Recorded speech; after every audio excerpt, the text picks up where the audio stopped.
Hello, today I'm going to walk through creating a combined data set with two custom data sets. This particular example, we use company information, one being the company slide deck that we use to present during our company meeting, as well as the recording itself.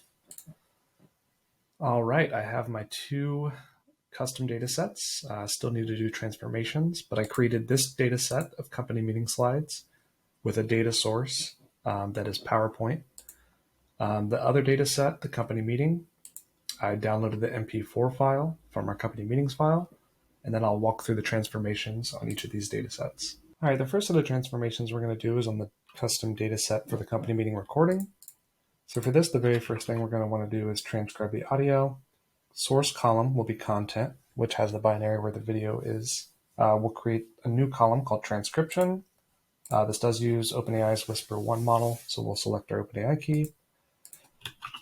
Next, we'll split the text by 500 words.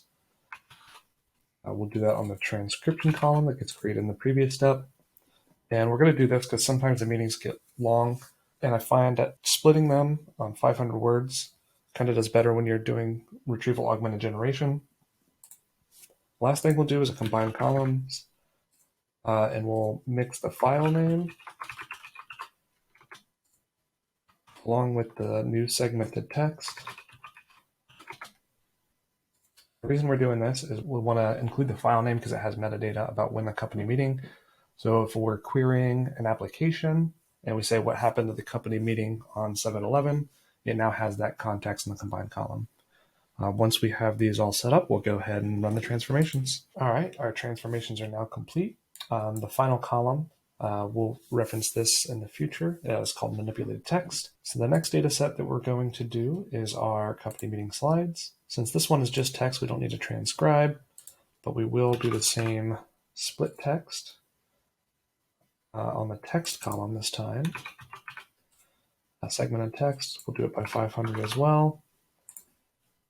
And we will combine columns again to include the file name, same reason as below or as before. And the segmented text.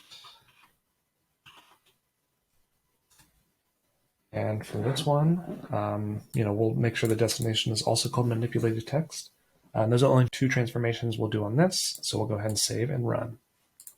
All right, this one is now completed too. Looks like there wasn't that many words. This way you only see two rows. So we're going to create our combined data set. Those two custom data sets we just created.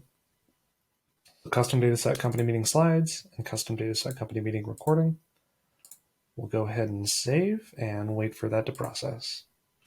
All right, now we have our combined data set. This includes the data from the company meeting slides as well as the company meeting recording.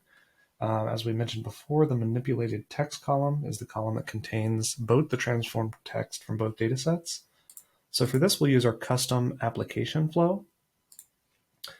This just means that it's for somewhat more advanced users who understand the system and do transformations manually like we just did. So for this, we'll select that combined data set that we just created. The column containing our text is manipulated text. We can go ahead and view it again and copy just to make sure we have it right. And delete extra spaces. We'll just call this meeting information. This application enables quick search through meeting details. All right, we'll go ahead and save that. And once it's saved, we'll go ahead and deploy to get our application ready. All right, the application was created successfully. We'll go ahead and view in the logs, make sure nothing errored out.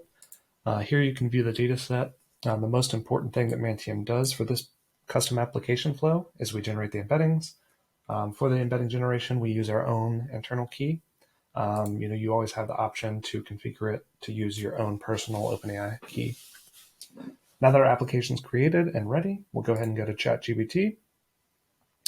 I've previously installed the Mantium plugin, so it is here and installed. If you haven't done that, then go ahead and do that.